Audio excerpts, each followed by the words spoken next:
tersembunyi tersebut, yaitu Kiai Haji Muhammad Hashim Asy'ari, pendiri NU sekaligus pendiri Pondok Pesantren Tebu Ireng, mengingkari dengan keras adanya perayaan Maulid Nabi Kiai Hashim Asy'ari. Kiai Haji Hashim Asy'ari, pendiri NU, pendiri Pondok Pesantren Tebu Ireng, mengingkari keras adanya perayaan Maulid Nabi. Kita sebagai orang Indonesia tidak tahu selama ini dibohongi, disembunyikan kebenaran ini agar umat Islam merayakan.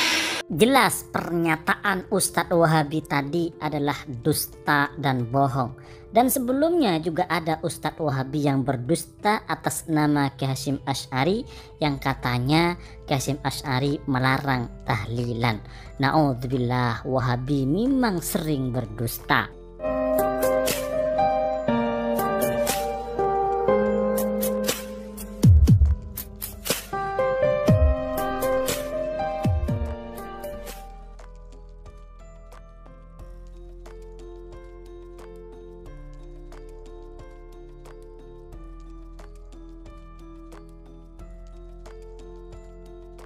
Assalamualaikum warahmatullahi wabarakatuh. Pada kali ini kita akan membahas fitnah salah satu Ustadz Wahabi tentang Kiai Hashim Asy'ari. Dalam sebuah website ada berita seperti ini: heboh Masjid Wahabi di Pamekasan digeruduk karena pelintir Mbah Hashim Asy'ari soal maulid. Jadi Ustadz Wahabi ini berdusta dan memfitnah Kiai Hashim Asy'ari.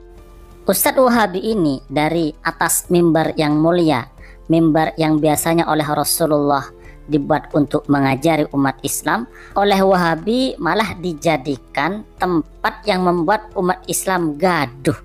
Nah, ini bagaimana Wahabi ini? Nah, di atas mimbar yang mulia itu Ustadz Wahabi ini mengatakan bahwa Kiai Hashim Asy'ari melarang maulid. Kata Ustadz Wahabi ini, penjelasan bahwa Kiai Hashim Asy'ari melarang maulid Nabi itu terdapat di dalam kitab Kiai Hashim Asy'ari sendiri. Lalu Ustadz Wahabi ini mengatakan ajaran-ajaran Kiai Hashim Asy'ari yang melarang maulid Nabi itu tidak disampaikan kepada umat oleh para ulama Nahdlatul Ulama, oleh para kiai. Ini Ustadz Wahabi menuduh ratusan bahkan ribuan kiai Nahdlatul Ulama telah berkhianat, telah menyimpan ilmu, bahkan juga berkhianat kepada pendiri Nahdlatul Ulama. Na'udzubillah, kalau misalnya para kiai, para ulama NU itu berkhianat dalam ilmu, apalagi juga dituduh berkhianat kepada Kiai Hashim Asy'ari. Kemudian setelah masyarakat gaduh, setelah umat Islam ramai, Ustadz Wahabi ini meminta maaf. Ustadz Wahabi ini melakukan klarifikasi terhadap apa yang dia sampaikan. Akan tetapi walaupun demikian ya tetap kita apresiasi karena dia sudah meminta maaf. Tetapi hal ini menunjukkan bahwa Ustadz Wahabi itu sering ceroboh.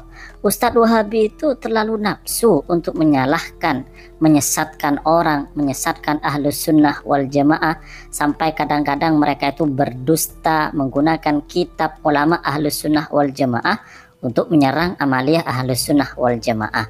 Dan kadang apa yang disampaikan oleh Ustadz Wahabi itu dengan menggunakan kitab-kitab ulama Ahlus Sunnah wal Jamaah jauh berbeda dengan pemahaman penulisnya.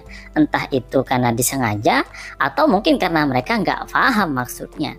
Tetapi kita tetap berdoa kepada Allah, semoga Allah mengampuni kita semua. Selanjutnya kami ingin menjelaskan atau ingin mengutiplah sedikit tentang kitab Kiai Hashim Asy'ari, yaitu kitab An-Tanbihat Al-Wajibat Liman Yasna Al-Maulid Bil Munkarat.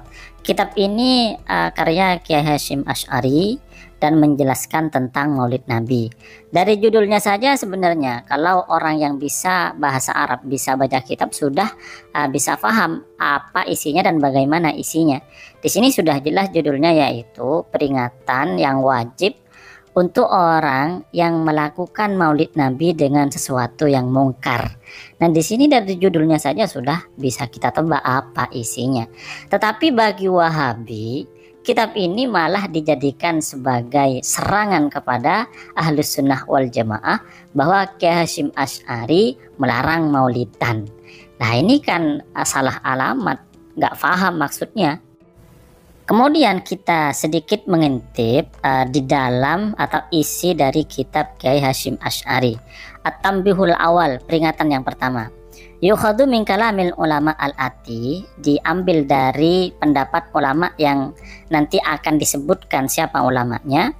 Annal maulid, bahwa maulid alladzi yastahibbuhu al-a'immah, yang disunnahkan, yang disukai oleh para ulama, huwa adalah ijtima'un nas, berkumpulnya orang-orang, wa qira'atu ma tayassara minal Qur'an, dan membaca surat Al-Qur'an, wa riwayatil akhbar al-waridah, dan hadis-hadis fi mabda'i amrin nabi, di awal nabi diutus, wa ma waqa'a fi hamlihi, dan ketika Nabi ada di dalam kandungan ibunya, wa maulidihi, dan ketika Nabi dilahirkan, minal irhasot, dari sesuatu yang berada di luar kebiasaan atau sesuatu yang luar biasa dari kejadian-kejadian yang dialami oleh Nabi ketika hamil atau ketika dilahirkan. Wa ma ba'dahu, dan kisah-kisah setelah Nabi dilahirkan, min syarihi al-mubarakah, dari kisah-kisah Nabi yang barokah. Tsumma yudha'u lahum tu'amun, kemudian mereka, orang-orang yang berkumpul itu, diberi makanan, yakulunahu, kemudian mereka memakannya, wa yansarifunah, dan kemudian mereka pulang. Wa in zadu ala dalika, jika orang-orang itu, orang-orang yang berkumpul untuk melakukan maulid Nabi itu menambahkan darbat dufuf, dengan acara seni keislaman seperti misalnya hadrah atau al-banjarian, ma'amoro atil adab, tetapi dengan menjaga akhlak, menjaga adab kepada Nabi, falaba sabidalika, hal itu enggak masalah, boleh-boleh saja. Maka dari sini bisa kita pahami bahwa kata Kiai Hasyim Asy'ari melakukan maulid Nabi, berbahagia dengan hari kelahiran Nabi di bulan maulid Nabi, itu adalah sesuatu yang disukai oleh ulama, yang disunnahkan oleh para ulama. Akan tetapi kontennya itu ya harus baik-baik, harus positif, misalnya membaca Al-Quran, membaca hadis, membaca kisah-kisah Nabi, dan lain sebagainya. Kalau misalnya ditambah dengan sesuatu yang mubah, misalnya karya seni atau hadrah al-banjari, tetapi dengan menggunakan adab, menggunakan akhlak yang sesuai dengan akhlak, ya tidak apa-apa, boleh-boleh saja. Ini penjelasan dari Kiai Hasyim Asy'ari. Kemudian Kiai Hasyim Asy'ari mengutip pendapat dari salah satu ulama yang bernama Abu Syamah di dalam kitab beliau Al-Ba'its fi Inkaril Bid'ah wal Hawadits. Di dalam kitab tersebut ada tulisan begini: wa min ahsani ma ubtudi'ah fi zamanina, di antara bid'ah yang sangat bagus di zaman kita, makana yuf'alu bi madinat Irbil, adalah kebiasaan yang dilakukan di kota Irbil, kulla amin, setiap tahun, fil yaumih, di hari al-muwafiq li yaumi maulidin nabi, yang bertepatan dengan hari kelahiran Nabi Muhammad SAW.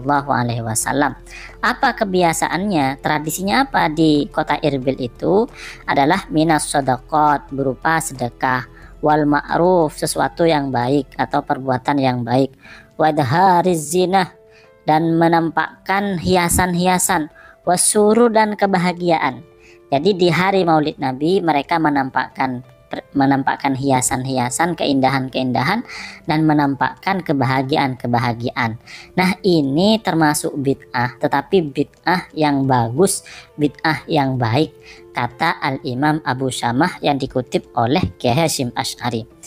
Kenapa? Alasannya apa? Fa inna dzalika ma'afihi minal ihsan, karena hal itu ada tersimpan sebuah perbuatan baik ilal fuqara, kepada orang-orang fakir, musyirun bimahabbatin Nabi sallallahu alaihi wasallam, dan juga menggambarkan bahwa mereka itu mencintai Nabi Muhammad sallallahu alaihi wasallam, wa ta'dhimihi, dan mengagungkan Nabi sallallahu alaihi wasallam, wa jalalatihi fi qalbi fa'ilihi, dan betapa agungnya Nabi Muhammad sallallahu alaihi wasallam di hati orang yang melakukannya, wa syukrillahi ta'ala, dan bersyukur kepada Allah ta'ala, ala ma manna bihi, karena sudah memberikan anugerah kepada orang tersebut, min ijadi rasulillahi, yaitu dengan menciptakan Nabi Muhammad SAW yang kemudian diutus sebagai rahmatan lil alamin. Kemudian Kiai Hasyim Asy'ari juga mengutip tentang orang pertama kali yang melakukan maulid Nabi,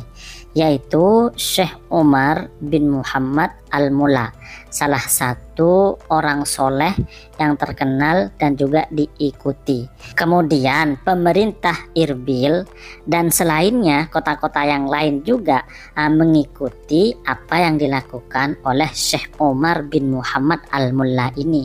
Beliau termasuk salah satu ulama Ahlus Sunnah wal Jamaah. Maka dari penjelasan tadi bisa kita pahami bahwa yang dilarang dan diingkari oleh Kiai Hasyim Asy'ari tentang maulid Nabi itu ketika merayakan maulid Nabi atau memperingati maulid Nabi dengan perkara haram. Misalnya dangdutan dengan membuka aurat, campur cewek cowok, sehingga di situ ada kemungkaran, ada mafsadah. Nah, itu yang diingkari. Kalau perkara sunnah, perkara yang sejalan dengan sunnah Nabi, misalnya membaca Al-Quran, membaca sejarah Nabi, atau mencari ilmu pengajian, atau yang lainnya yang sunnah-sunnah, atau perkara mubah dengan tetap menjaga adab, menjaga akhlak, misalnya seperti banjarian, hadrah dan lain sebagainya, maka itu kata Kiai Hasyim Asy'ari boleh-boleh saja, tidak masalah. Sebelum ustadz ini sebenarnya juga ada salah satu ustadz Wahabi yang berdusta atas nama Kiai Hasyim Asy'ari. Nah, ini ustadz Wahabinya. Nah, ustadz Wahabi ini mengatakan bahwa Kiai Hasyim Asy'ari itu melarang tahlilan. Tentu ini dusta sangat.